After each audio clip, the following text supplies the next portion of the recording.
ametuma huyu Aden Duale atukane sisi. Hapo mbele amekuwa anaenda kila pahali akisema sisi ni wakabila. Sasa ametuma huyu Aden Duale ati sisi ni mafisi, ati we are hyenas. Na huyu si Duale anaongea, huyu ni Kasongo. Mimi namjua hii Kasongo, si nilikuwa na yeye. Akitaka kutukana jamii, ametukana watu ya Mlima Kenya ati sisi ni mafisi.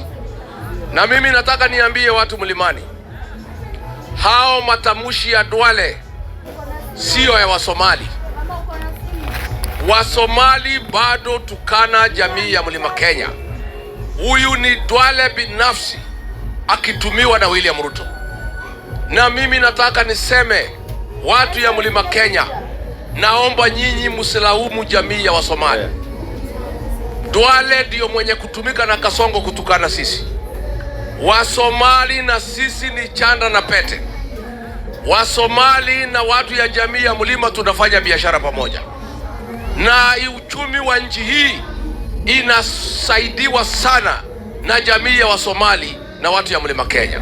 Na hatutaki Duale atumiwe na Kasongo alete ugomvi kati ya jamii ya Wasomali na jamii ya Mlima Kenya. Na mimi nafurahi sana na viongozi ya Wasomali na professionals mumemkachifu Duale na kusema hamutaki hiyo ujinga ya kutumiwa na Karuto kutukana jamii ya Mlima Kenya. Sisi na watu ya Wasomali, we are business partners, and our relationship between the Mlima people and the Somali community is a permanent one. We coexist with each other. Biashara iko pale Isili inafanywa na Wasomali na Wakikuyu. Ile manyumba imejengwa Isili ni joint venture ya Wasomali na Wakikuyu. Wasomali wanaleta mali kutoka nje, wanapatia Wakikuyu bila kuwaitisha pesa. Wakikuyu wanaenda wanauza kila pahali, wanapata faida yao, wanaweka kando, wanaenda wanalipa Wasomali. Hatutaki wewe Kasongo kutumia Duale kuleta ungomvi kati ya jamii ya Mlima Kenya na Wasomali.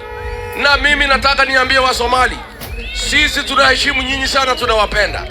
Na mkiangalia historia ya watu ya Mlima na Wasomali ni historia ya kujivunia. Pale Thika mzee ya Kisomali anaitwa Ali. Kuroria TV, mwihoko wa rũciũ.